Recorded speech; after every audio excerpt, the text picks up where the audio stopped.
Hi everyone, welcome to the 13th episode of the Fostering Southwest podcast, which is also our festive edition, hence this terrible jacket and slightly less terrible top. You'll also notice that there's a slight change this week, so I am joined by a different co-host. Hello, I'm Abby, part of Fostering Southwest, and really excited to come and be part of my first podcast. Brilliant, it's so amazing to have you. We work really close together on lots of different things, and yeah, great to have you on board. Thank you. And we're joined today by our guest, Holly. If I pass over to you, Holly, you can introduce yourself. Hi, so I'm Holly Marlow. I am an adoptive mum. I have a biological daughter and an adopted son. And my experiences with adoption have led me to create children's books about adoption, foster care and kinship. Amazing. Well, no, thank you so much for joining us, both of you. And it's lovely to have everyone here virtually. We've got your drink ready and we've got some Christmas crackers. So, yeah, this is our nice festive edition. So, Holly, tell me a little bit about what motivated you to do what you do. Well, when we started the adoption process, we didn't know who we were going to adopt. We just sort of started introducing the idea to my daughter gradually. And one of her quite early questions was, why can't some children stay with their birth parents? And I realised that I wanted to answer this properly. I didn't want to kind of rush it or to use the wrong language and end up demonising birth parents. I didn't want her to later say, to her sibling that their birth parents were terrible people, that sort of thing. And I didn't want her to be frightened of them because I was aware that we might have contact with them. And I'd been trying to develop my own empathy towards birth parents anyway, and to understand what they're going through so that I could talk to my child about their life story and facilitate contact. So I wanted to kind of help her to develop that empathy as well. So I instead of just blurting out a response, when she asked me that, I said, actually, that's quite a tricky question. Can I have a think about that and get back to you? And she was only 4.5 at the time. I ended up writing a little story to explain it to her using metaphors. So I came up with ducks because then I could explain the fact that sometimes health services and social services become alerted to the fact that there's a bit of a risk. So I wanted an animal that lays eggs. So I came up with ducks, and Delhi duck laid an egg, and then a social worker called Caring Goose was a bit concerned that she might not be able to look after this egg properly. I used that metaphor to explain different ways that sometimes birth parents aren't able to look after their children, or for whatever reason don't. And I wanted to make sure that the metaphor could be delved into a bit further when she was older. So I really spent quite a while thinking about how to fine-tune it. And it's become a story that you can now use to explain if birth parents have mental health issues that affect their concentration, their ability to pay attention to things or to remember how to look after a child. Or you can use it to explain addiction, if the birth parents got addiction problems, and various other common themes, so that it can be applied to a lot of different stories.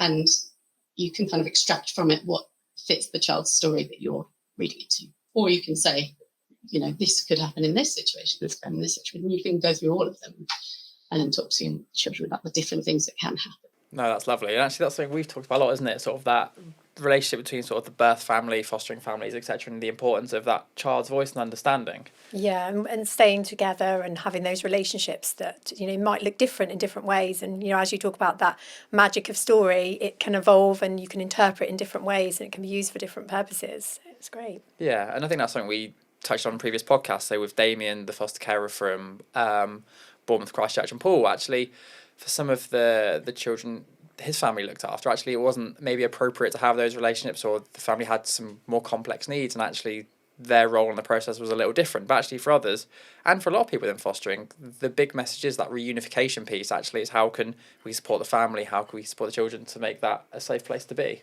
Yeah, absolutely. And I know that from previous conversations, Holly, that you feel that the foster carers for your adoptive son actually played a really vital part in your journey. Can you tell us a bit more about the impact they had and the relationship you've got with them now?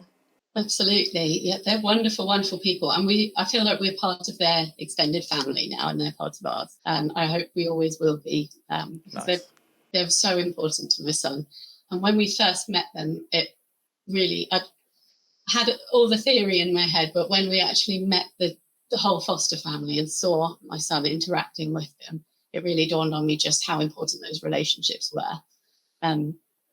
And I really felt for them that they were going to lose, daily contact with him. So we made sure that we reassured them that they were still going to stay part of our lives.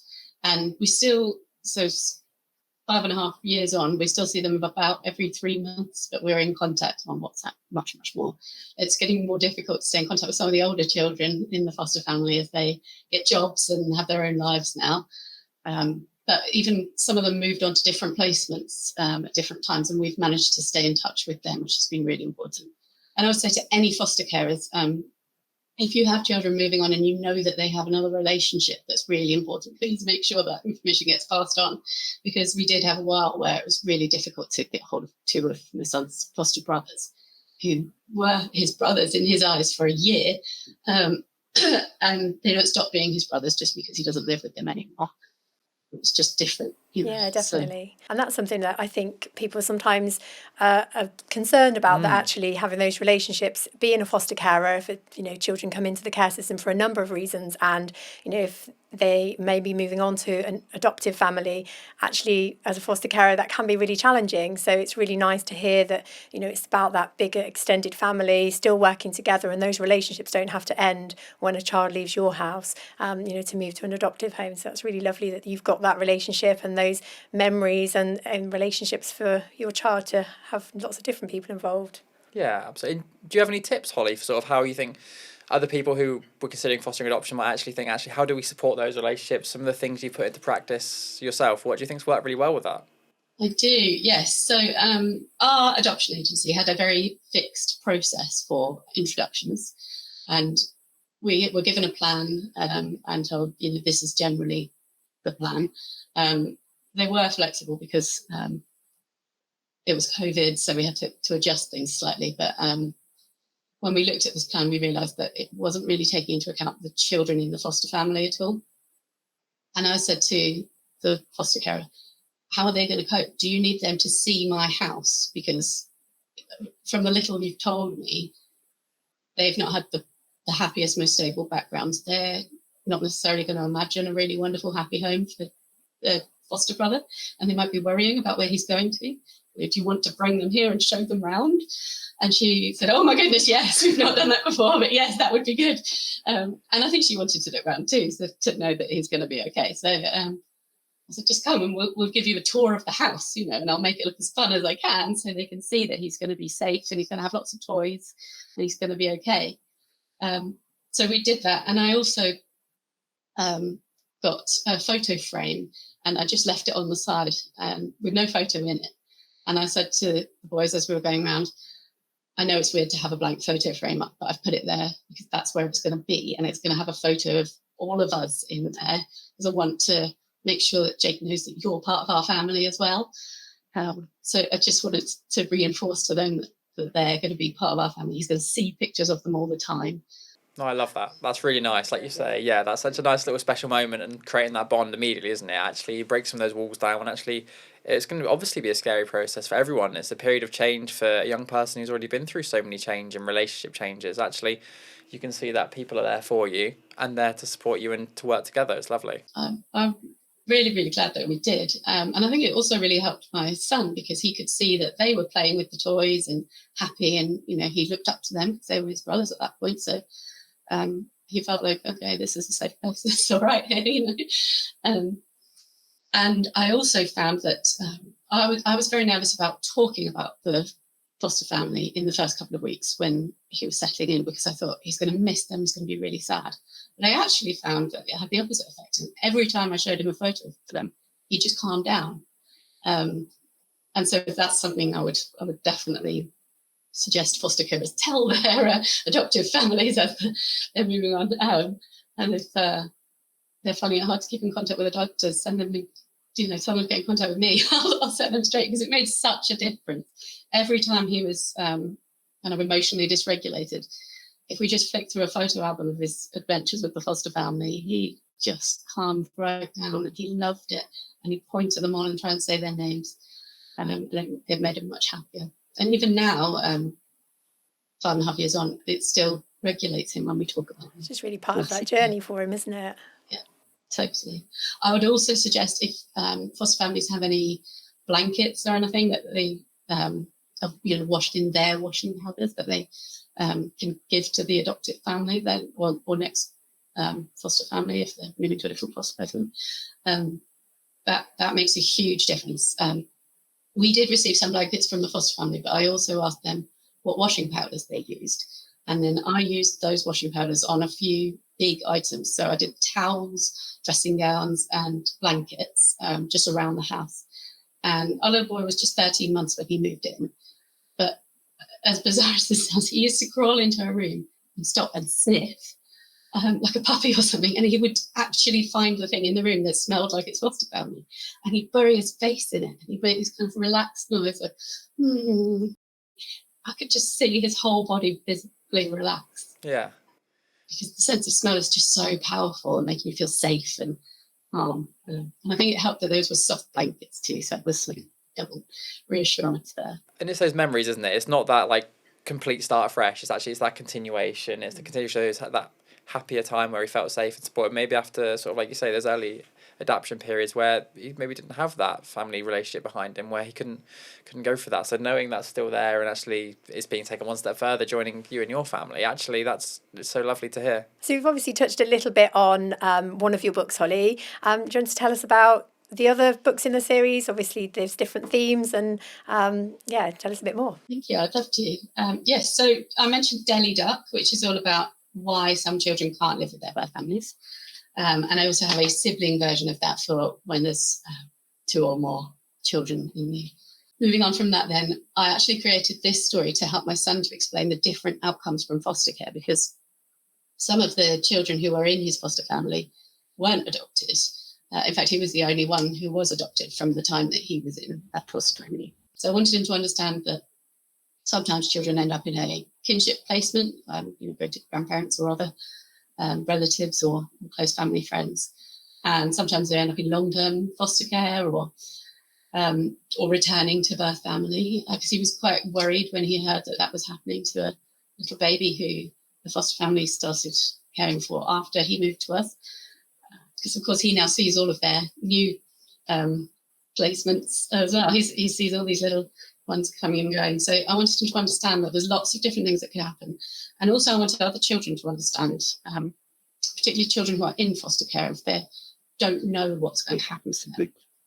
This story can help them to understand the different things that social workers consider and the judge considers. And so it talks first about a family where reunification is the right path and how they have contact and then they are able to live together again. And then it talks about another family who that can't happen for, but there's a kinship possibility. So I don't use the word kinship, it's all through metaphors. These little magpie chicks are able to go and live with their grandparents, and they're happy because they still feel loved and they know them and there's that familiarity. So I wanted to be able to explain that this is kind of the priority order that social workers will try to find placements in. So they'll always first try to reunify children with their parents if they can, and they'll do all these things to try and help them. Just wanted to show all the things they can do to try and help, so that children know they're not just removed on a whim. It wasn't, big measured decision. Yeah, because people don't realise actually so many steps go into it before anything like this happens, and actually there are so many different avenues it could take, and actually if you talk about the kinship fostering there, it's something we talk a little bit about, not tons, we've covered it with some of our previous guests. Actually we do look at that, and I think for a lot of children maybe they don't realise the children's lives around them. Actually this is quite close to home. They may see it, oh, actually their friend lives with their auntie or their nan or something like that, and actually what that means. But even for a lot of adults, they kind of see it happening around community around them. They don't maybe realise what that means. So actually being able to share that with children from an early age and build that public understanding of that, I think it's really important. Yeah, definitely. And I think with very young children, having that storytelling and having it through story, it's really powerful, because actually, it's quite complex issues that actually is quite hard to explain to young children, but through that story they can listen and they can adapt and have that understanding, not just for a child that might be in care themselves, but that wider community of other children and their friends, and they can appreciate that actually they're just in a family, it just looks different to theirs. Absolutely, yeah. That is really important to me, and I really enjoy when I get asked to go into schools and things and read my stories and explain to children that these are all normal types of family. There's just lots of different ways to be a family. A lot of the time children do suddenly go, oh yeah, that's like my family because I live with my grandparents, that kind of thing. Yeah, so it's for them to see that in a book. And you mentioned there, so tell us a little bit more about some of the work you've done with schools and wider sort of groups to sort of share these messages. So I do quite a lot of different talks actually for different age groups. My favourites are when a child when a school just wants to sort of help children to understand the different types of family. Those are wonderful, and I get such brilliant questions from the children. Sometimes I'm also called in when there's been a bit of bullying or sort of unintentional bullying. Children quite often ask innocent but hurtful questions. So they'll say, oh, didn't your parents want you? Kind of thing. And that's never the case. I've worked with so many families and I've never met any birth parents who didn't want their children. That just doesn't happen. Children aren't given up for adoption or given or sent into foster care because their parents don't want them. They just have a whole raft of other issues that are making it difficult or impossible for them to care for them. So it's important to me to try and help children to understand the reasons why this can happen. And I sometimes read Delhi Duck for that one because it helps them to understand in a child-friendly way that the ways that a parent should be looking after a child and may struggle to. And then I always talk a bit about, if your parent forgets and says, oh no, it's 6 o'clock and we've not had dinner yet, that doesn't mean that they're not looking after you well enough and you need to go to care. Yeah. It's about the frequency of these things. If you haven't eaten for 2 days, then that's a real problem. So we talk a little bit about the perspective as well, so that they won't be alarmed, and also a bit about what's appropriate to ask each other and that kind of thing. And I find also that using books means I can kind of refer to those metaphors, and that gives children the language. So if they don't want to say, I'm in care because my parents didn't feed me or forgot to pick me up from school, they can say, well, it's a bit like in that Delhi Duck book where she kept not managing to do things, or she kept forgetting to do things. But I don't really want to talk about the details. Gives them that kind of distance from their personal story. And we talk about therapeutic parenting and those ways of dealing with things and using different communication with children a lot in fostering. And I know that's something you're really passionate about, Holly. Can you give us a bit more of an idea of, how you've used it in your family situation and, with your work in schools and things as well? I'm a huge advocate for therapeutic parenting, actually, and gentle parenting. I think the two are very overlapping. A large part of that is explaining things through my books. That's kind of how I've approached the books. I also kind of use a therapeutic and gentle parenting method in discipline. So I would say I am quite strict but fair. So for my son, consistency means safety, and I think that's the same for many, many children who are in foster care, because consistency is just reassuring. So if I say I'm going to do something, then I will do it. And if I say, if you do that, we're not going to be able to go to this place because there won't be time, I don't, I follow through with that. And I don't make empty threats. I try to link everything to something that is logical and makes sense, Yeah, and those boundaries are important with all children, and so they know what to expect, and then that really helps them to feel safe. All children. And we've talked a bit about the consistency stuff before, because actually sometimes sort of children looked after might feel maybe let down by the people around them, or social workers or family, friends, etc., and the challenges they've had there, actually by being consistent, and it's about just being showing you're there for them by maybe the small things, doesn't have to be big things, but actually if you're just consistent and they know when you say something, actually Holly means it, she's told me this is going to happen, they start to build that trust in you, and that's probably one of the biggest things that I think we've spoken about when working with children, young people, isn't it? I think also I do parent slightly differently than I did with my daughter when she was my son's age, because I over-explain things that I didn't really need to explain to her. So I want him to know that I'm doing things to keep him safe. So, for example, if he's saying to me, no, I don't want to wear a hat or a coat, or in the summer he's like, I don't want to wear sun cream, it's horrible and sticky, I'll say, I need you to wear these things because I need to keep you safe. I need to keep you safe. So I've got this for you. I'm going to put the sun cream on you because it will stop your skin from bleeding, and that kind of thing. And I never really had to explain them to my daughter because she just kind of always knew that I was going to keep her safe. But with my son, I do definitely over-explain stuff. And he can get worried that I'll lose him in a big soft play and that kind of thing. So for him, I'll really over-explain what the process is if we lose each other, even though there's no way I'm going to lose him because he is always going to be glued to me. He doesn't go off by himself. But that's so that he knows. And so I do definitely explain things differently.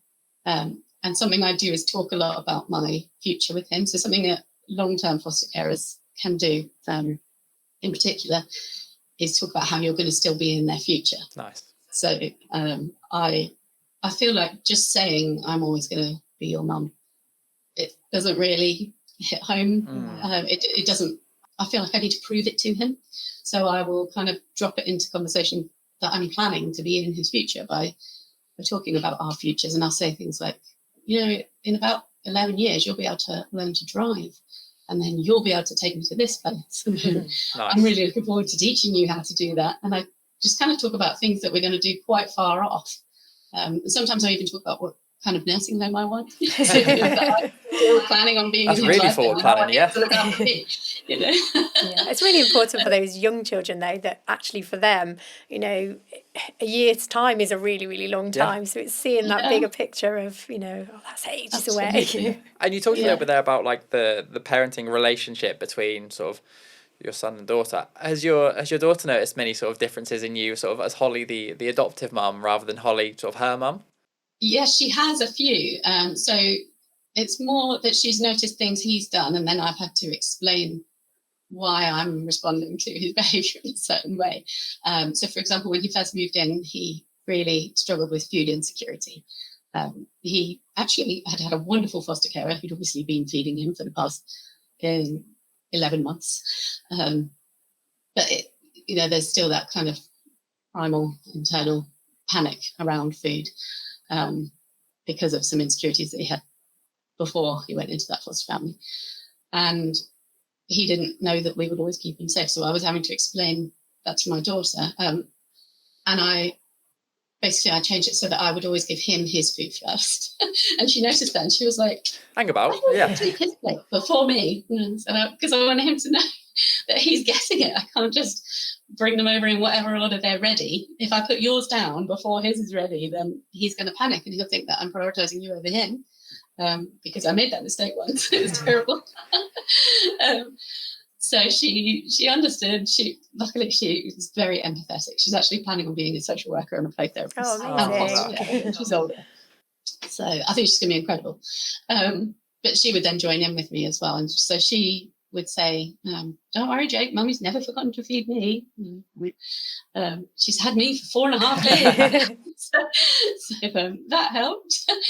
Sounds like she's really developed that sense of empathy at quite a young age because of the experience that you've been in, and you've had that as a family, and it's really lovely to hear the way you've involved her in that process. So she won't get those additional feelings of jealousy and things that children naturally have, just being involved and helping her understand. Yeah. And we talked about, so with Katie and Zana Lee in our Children Foster Care Week special podcast, actually, is there any advice you'd give to sort of family? Because people think fostering is a them decision. Actually, it's not. It's them, it's their friends, it's their family, it's their wider support network and community.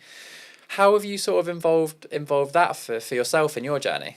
Well, I'm really fortunate that most of my family live really near us. So my parents, the children's grandparents, are very involved in their lives. They usually pick them up one day a week from school and have them to play around for a bit. And we see cousins all the time. So that has really been wonderful for us. And we talk to them and involve them in the whole process and explain sort of trauma and attachment so that they could understand what we needed from them and what boundaries were. So, for example, my mum always usually prepares the meals if we all go around for a family dinner. But for the first sort of 6 months of Jake living with us, she'd always give his plate to me so that I could give it to him. Just little things like that have helped kind of reinforce that I'm his primary carer now, and I'll keep him safe and I'll make sure he's fed. They've really helped with the food insecurity. Yeah. Nice. Oh, that's so lovely. Yeah. So obviously you've got the books. I know you've recently released a new one. What's next for you? More books, I think. Love it. I'm always working on a few, and I really enjoy it. It's really, really rewarding. People contact me and say, that it's helped their child. And, occasionally they'll send me a video of their child saying, I really like this book. It's just wonderful. I don't think I will ever tire of that. It's just so exciting every time. So yeah, I think I'm just going to keep writing books to help children in these sort of situations, and delve into a few more things about attachment and trauma, and try and help children to understand why their body's doing these things to them, why they feel these panics. And so I know, Holly, that you've got something you wanted to share with us that Jake's foster carers gave to you to help talk about his journey and time with them. If you want to tell us a bit more about that. Yes, so we've been really fortunate, and I would really recommend that if other foster carers find themselves able to do this, that they do the same thing. Jake's foster family had contact with his birth parents for quite a long time, and they kept this wonderful little contact book where his foster carer would write a little message saying how he'd slept that night and how he'd been generally, and if he was into foods, then they'd say, he'll probably want a snack around 11, and he really likes this at the moment, so I've included some in the bag, that kind of thing. Or he'll need some more milk, or he'll need a nap, just to kind of get the conversation going. And then she'd include a pen as well in the bag. And so his birth parents wrote back. So we've got this wonderful dialogue between his foster family and his birth family. And we do have contact now with his birth mum, unfortunately, but we've sadly lost contact with his birth father. So it's really special to have his handwriting and a little sense of his voice and a sense of humour. Because he kind of makes some little jokes in there, which I won't read because it's obviously very personal, Jake's. But it's just really special to have that kind of human side of him, that insight into him as a person and not just his failings, and that's really, really special to us. In the same box of other special things, we also got this first birthday candle, and that's such an easy thing to just keep. So if you have any milestones, I wasn't really expecting that to be particularly special to my son, but he loves that. He looks at it quite a lot, and it's, we don't light it or anything, but it's just a nice thing to have. And this one has been really important to us. So this was the onesie that he was wearing on the day that he went into the foster family. And so you can see how tiny it is. Yeah. And then they actually gave us a onesie for him during the introduction stage because it fell on Father's Day. And what's really helpful about this is we can show how much he grew during his time in foster care. And I think telling him he was 2 months when he moved in and 13 months when he moved out doesn't really register with a child. But being able to say you were this big and then you grew to this big, that helps him understand that was a significant time in his life. That was that was notable. It wasn't just a few days. And it also helps me with attachment, and because now I can show him how much he's grown since he came to live with us, because I show him this and I hold it up against him and say, look how big you are now, you've really grown. And I tend to also keep with it a t-shirt that I've bought for him that is way too big. He's not going to fit it till he's at least a teenager. Maybe you may never fit it, actually. I've probably gone too far with it. Because I want him to see that I'm planning to be in his future. Yeah. And, so lovely. I get that out when I need to reinforce that. And those things are just as important as any new things you can buy for a child as well. And, I think it's important for foster carers to really value those possessions and things that a child might bring to their home just as much as anything that they might buy and provide for them, because it does have those memories, and it's that really powerful part of their journey, isn't it? And we talk a lot about like the representation of a child's journey through sort of fostering and being looked after. Actually, that you've taken that one step further and talked about the future, which actually we don't often talk about. I don't think we've touched too much on that, but actually to hear sort of you say, actually, I'm planning to be there, is such, like you say, it's just reinforces that confidence. And actually, for the process is ongoing, the journey is always there, and actually there's so many more big things he's got to come for him, which is just so nice. And I think often children can forget and maybe not see whether they are children looked after or otherwise. Actually, the future is a continually growing thing. What you're going to sort of offer them will continue to grow, and they've got so many opportunities that actually don't stop just because they've maybe had a slightly rocky start to life. Amazing. Oh, love it. And well, thank you so much for your time. But before we wrap up, we always ask everyone who sits in that seat, virtually or in person, one question. And I'm going to make Abby write it on the blackboard behind me because I've had to do it too many times now. What would your advice be to anyone considering becoming a foster carer? Oh, I think absolutely do it. I would love to foster one day, because my experience with Rusan and his foster family has just been incredible. Just do it. If you're not sure, then start off with the short-term placements, be a respite carer. We actually live next door to foster carers who put us in contact with other wonderful foster carers, and they're such brilliant people. The children are amazing, and don't be frightened of teenagers, because the ones I've met are so lovely. Really wonderful children, and I just want to hug them all. they're so kind, and don't be afraid of doing it. And if you do, please make sure you stay in touch with all the other children who've loved your foster children and know them as family. Yeah, amazing. That's absolutely lovely. And you're absolutely right. In terms of people think about fostering, they think about it this really long-term commitment. It doesn't have to be. If you've got a few hours a week or some days a month where you can sort of give and deliver something, and actually what you can offer to someone can be life-changing, even if it isn't 24/7. But well, Holly, thank you for your time. And Abby, thank you for joining me. It's been great fun doing it with you. I've enjoyed it. It's been really lovely chatting with you today, Holly. Thank you. Yeah, and thank you everyone for tuning into our festive edition of the Fostering Southwest podcast. I promise I won't normally make a habit of wearing this jumper, jacket even. It's, a lot. Yeah, tune in next time.